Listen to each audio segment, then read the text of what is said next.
Alright guys, so yesterday I was scrolling through my Twitter timeline and came across what is arguably one of the most insane situations that I've ever seen develop on a live news broadcast.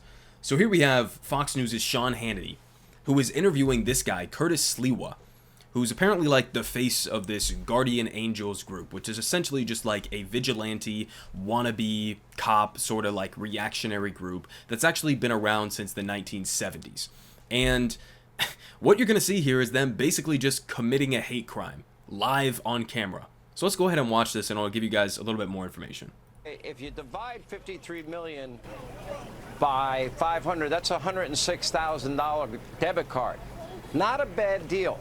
I don't think they're giving them to vets that are homeless in New York City. Not that I've heard, Curtis.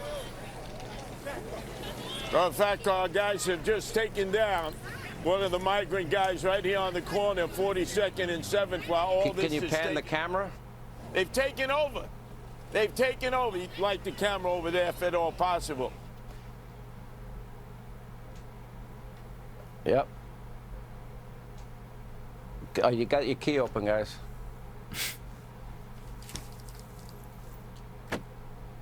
He is out of control. Out of control.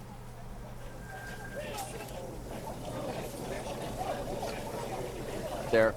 All right, now Eric Adams often complains he's getting no support from the federal government to help him with the surge of Joe Biden's unvetted illegals in New York.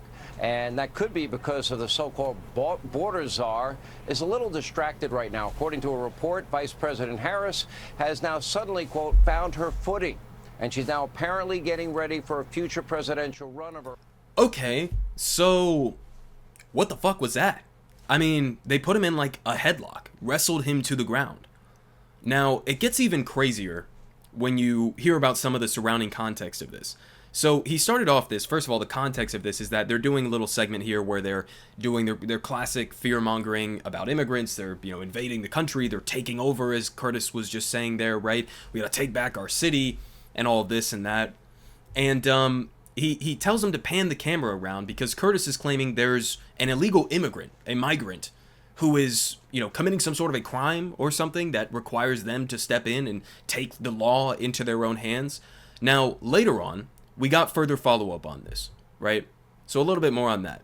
Our guys have just taken down one of the migrant guys, as he just said in that clip. They had a follow-up after that initial clip we just saw, where he later goes on to explain on Sean Hannity's program that the man had been shoplifting. With his standard tough guy hyperbole, he said, quote, "We gave him a little pain compliance," I mean, clearly from the video we just saw, and that the alleged migrant shoplifter's mother back in Venezuela felt the vibrations. All right, so first off, even if he was shoplifting, even if he was some Venezuelan migrant, even if he was an illegal immigrant, that would not justify what just happened, what we just saw on live television that apparently Sean Hannity was totally okay with before he immediately pivoted to covering something else and getting it off the screen. But some more information on this, right?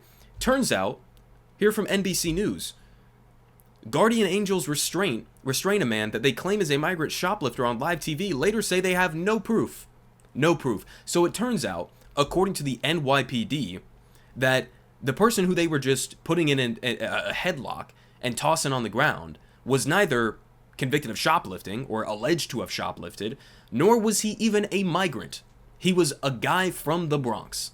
And then the cops ended up later charging him, not the Guardian Angels people who just assaulted him, but charged him with like disorderly conduct or interrupting a live TV, segment. So the guy who just got put in a headlock ended up getting charged. None of these guys got charged, as they're just going around assaulting people who they think look like migrants, apparently.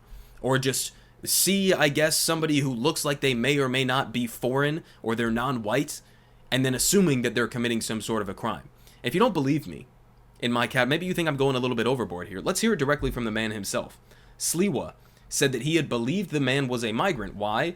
Because he was speaking Spanish, and because other Guardian Angels had encountered him with other Spanish speakers on previous patrols. They said he was put down so he wouldn't hurt himself or anyone else.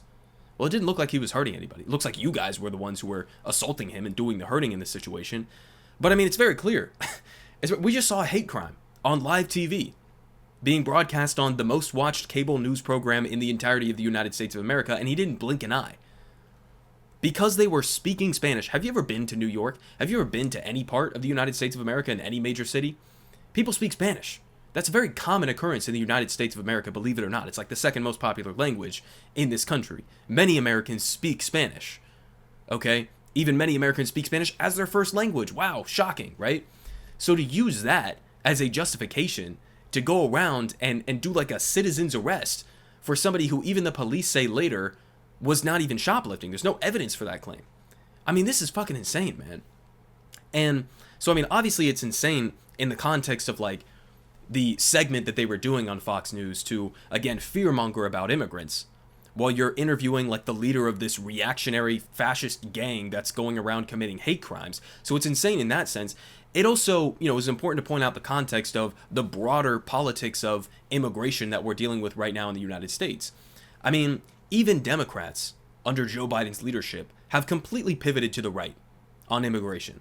They have essentially, with the most recent border deal that I talked about a couple days ago, have given into like 80-90% of what Republicans want on the border. Now, of course, Republicans are still rejecting that bill because Donald Trump told them to, and the entire Republican Party is centered around Donald Trump, and Donald Trump wants to be able to run on the chaos at the border and the immigration issue for the election against Biden. He doesn't want to give Biden that win, and so of course they're still opposing that bill. But it is the most right-wing piece of immigration legislation in the modern history of the United States of America, in decades. And that is what is being pushed by Democrats. They are legitimately thinking that they can outflank Donald Trump and the rest of these Republicans on the issue of immigration. They're going to go to the right of them on immigration, which obviously isn't going to be effective politically, number one, but it's also not going to be effective in terms of a policy approach. It's not going to address the underlying issues of what we really need at the border, which is more resources to process the amount of people coming into the country, not further draconian militaristic crackdowns on the border. But this is what Democrats have decided to do.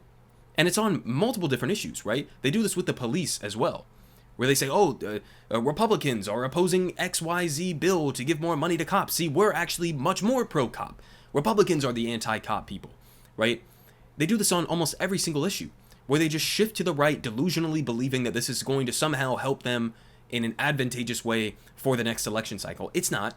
It's not going to bring over reactionary Republicans who, think immigration is their biggest issue going into the next election. You're not going to outflank them on that. But what you will do is you will piss off your own base of supporters. And this goes for Biden. It also goes specifically for New York City with guys like Eric Adams, who talk about this issue all the time, about how we're being invaded. I even saw on MSNBC. I brought it up on this channel. Even like guys like Al Sharpton on the supposedly left-wing MSNBC network said that we're being invaded, as if a foreign military is taking to the shores of the United States of America because we have a large amount of migrants coming to this country. It's an invasion, right?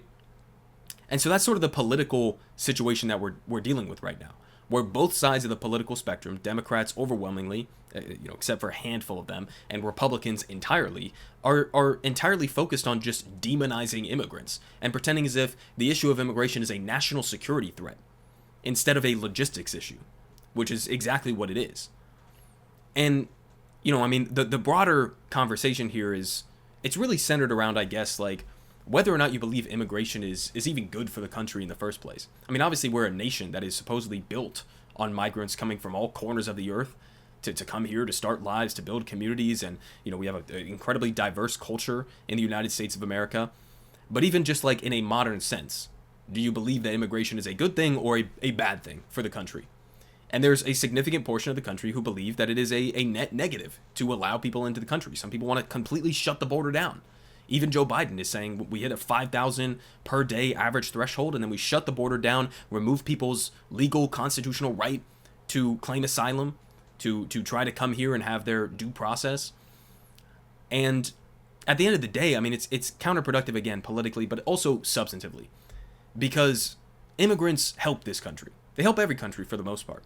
Right? If you have an orderly process where people have a viable pathway to citizenship to be able to come to the United States of America, to get a job, to start a life, to start a family, it expands the economy, it enhances our culture. There's really not many downsides unless you're somebody like Curtis Sliwa, who basically sees a migrant or a migrant adjacent looking person and immediately assumes, I guess, that they are a criminal, that they're here illegally, and you're terrified because they're speaking Spanish, and so you are compelled to commit some sort of a hate crime.